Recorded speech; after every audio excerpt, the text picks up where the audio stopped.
예술의 본질의 모습으로 갈 수 있는 좋은 시대가 되지 않을까. 어떤 영역에 정확히 들어가서 그 일을 인간 대신 할 수 있는 지점이 생기겠구나 라고 했었을 때 걱정이 되면서도 그 모습을 이제 좀 보고 싶기도 하거든요. 어느 한 지점에 있어서는 여기 이상은 안 돼라고 우리 스스로 브레이크를 잡지 않을까라는 생각을 조심스럽게 해봅니다. 어떻게 공생을 할 수 있을까라는 그런 마인드로 접근을 하는 게 좋지 않을까라는 생각을 가지고 저희는 작업을 많이 해요. 결국에는 제일 중요한 부분은 소통이나 관계에 대한 부분일 것 같아요.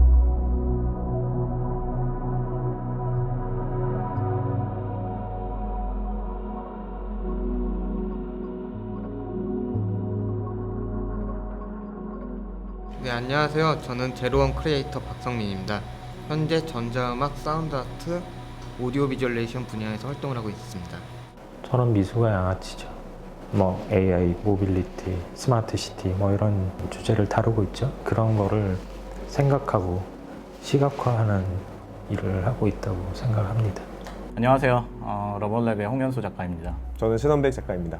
전기 에너지나 아니면 현상에 대한 눈에 보이지 않는 무언가에 대해서 탐구를 하고 있었고요. 인공지능이나 로봇에 관한 그런 주제를 가지고 작업도 꾸준히 하고 있습니다. 박승순이라고 하고요.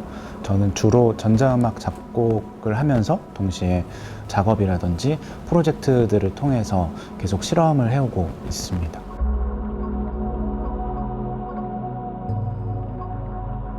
뭐 기획자의 시선, 뭐 기술자의 시선, 예술가의 시선 여러 가지 혼재시켜 놓고 그 인터페이스 안에서 어떤 새로운 가능성을 탐지해 볼 수 있는 좋은 인터페이스가 됐던 것 같아요. 직접 활용한 어떤 그 경험들을 토대로 이야기를 전해보자 라는 생각을 했었고, 계속 이런 어떤 화두를 던짐으로 인해서 조금 더 풍성한 이야기들이 좀 많이 언급되는 AI 렉처가 앞으로 나아갔을 때 그런 것들을 좀 생각을 많이 하게 되더라고요. 저희가 바라보는 인공지능에 대한 얘기를 많이 했고요. 인공지능이 어떻게 예술에 적용이 될 수 있을까 아니면 어떤 서로 영향을 미치고 있을까를 봤을 때는 큰 역할은 아직은 못하고 있지 않나라는 생각이 조금 들었어요. 인공지능이라는 건 그냥 어디까지나 관심만 있는 정도였었고 실제로 뭐 소신이 있거나 하거나 하진 않았었는데 이번에 여기 AI 렉처 시리즈를 이렇게 하면서 조금 더 관심을 가지게 됐고 한번 진지하게 사용을 해볼까라는 욕심도 들었고.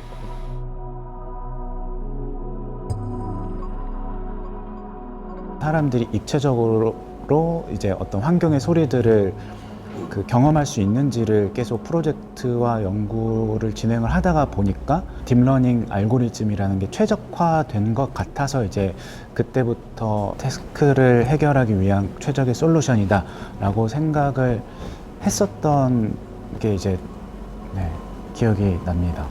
음악을 만드는 데 사용되는 소재라든가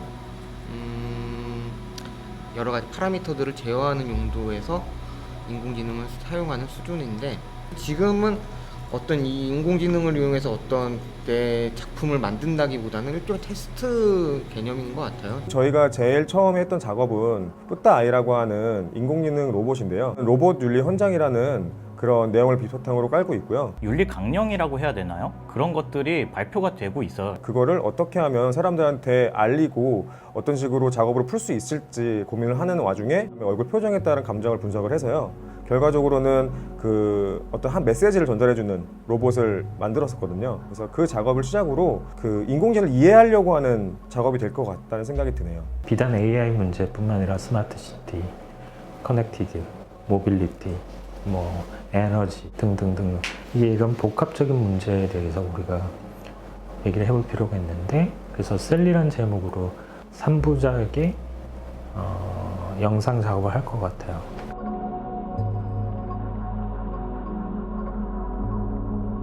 자동으로 소리를 매핑할 수 있다면 제가 이제 일일이 어떤 사운드를 지정해야 되는 수고를 덜어줄 뿐만 아니라 생각보다 되게 다양한 문제들을 쉽게 해결해 줄 수 있는 되게 창의적인 도구가 될 수 있겠구나 라는 생각이 들었었어요. 가령 뭐 음악에 있어서 마스터링이라는 과정을 인공지능이 여러 가지 그동안 나와 있는 잘 되어 있는 여러 가지 데이터베이스를 토대로 해서 자동으로 해주는 서비스들이 제공도 되고 있는데 아직까지는 그런 것들보다는 실제 사람에게 맡기는 쪽이 좀 더 신뢰도가 높은 저는 그런 상황이에요. AI가 기술이 지금보다 더 발전한다고 해서 현재 우리가 하고 있는 어떤 창작 환경이라든가 공연장, 전시장의 모습이 크게 바뀔까? 저희가 작품 활동을 하면서 뭐 인공지능 기술이라는 것들을 이용을 하고 뭐 최근에 이제 인공지능을 이용한 작업들이 이제 많이들 보이는 것 같은데 아직은 그 활용도에 있어서 되게 제한적인 경우가 많더라고요.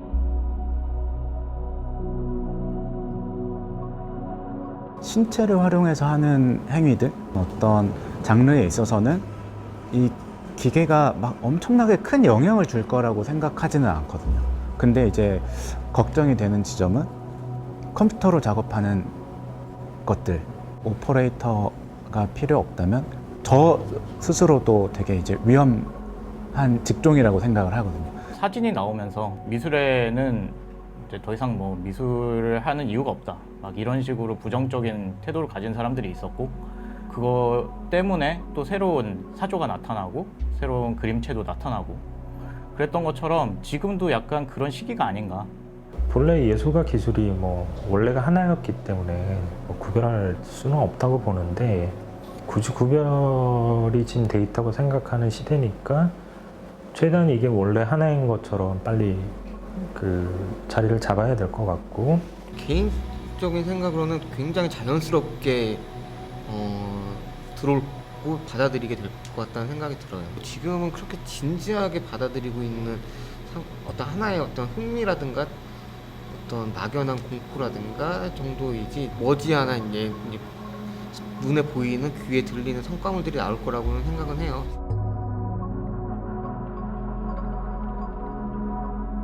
사피엔스가 미래에 이렇게 첨단화된 도시와 첨단화된 어떤 차량, 기술, 기반을 잘 이용할 수 있는 대우수적 삶이 될 것인가. 이후의 삶에 대해서는 그때 가서 생각할 수는 없거든요. 인간과 유사한 어떤 감각을 하는 혹은 더 뛰어난 감각을 발휘하는 어떤 제3의 개체가 우리와 같이 살아간다고 했을 때 그때 인간은 또 다르게 정의될 필요가 있을 것이고 어떻게 공생을 할 수 있을까라는 그런 마인드로 접근을 하는 게 좋지 않을까라는 생각을 가지고 저희는 작업을 많이 해요. 어떻게 보면은 신체적인 게 가장 마지막에 남지 않을까라는 생각도 들더라고요. 사람이 몸으로 직접 할 수 있는 것들이 어떻게 보면 정말 인간적인 것이 아닐까라는 그런 생각도 해본 적이 있어요.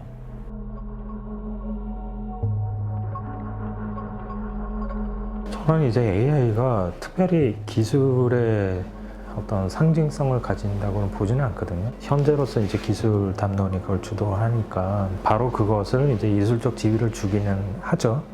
근데 아직은 그 지위를 주기에는 너무 이른 시기인 것 같고 강한 인공지능이라는 게 된다는 말은 저한테는 인간이 감각하는 어떤 오감과 거의 동등한 수준에 이르러야 된다라는 생각을 항상 했었거든요. 인간 삶 자체를 통째로 학습할 수 있는 어떤 개체가 등장한다라는 거는 그거는 또 다른 차원의 이야기로 해석될 부분인 것 같아서 그거를 어디까지 받아들일 수 있을까? 글쎄요. 점점 많이 받아들이겠지만 어느 한 지점에 있어서는 딱 여기 이상은 안 돼라고 우리 스스로 브레이크를 잡지 않을까라는 생각을 조심스럽게 해봅니다.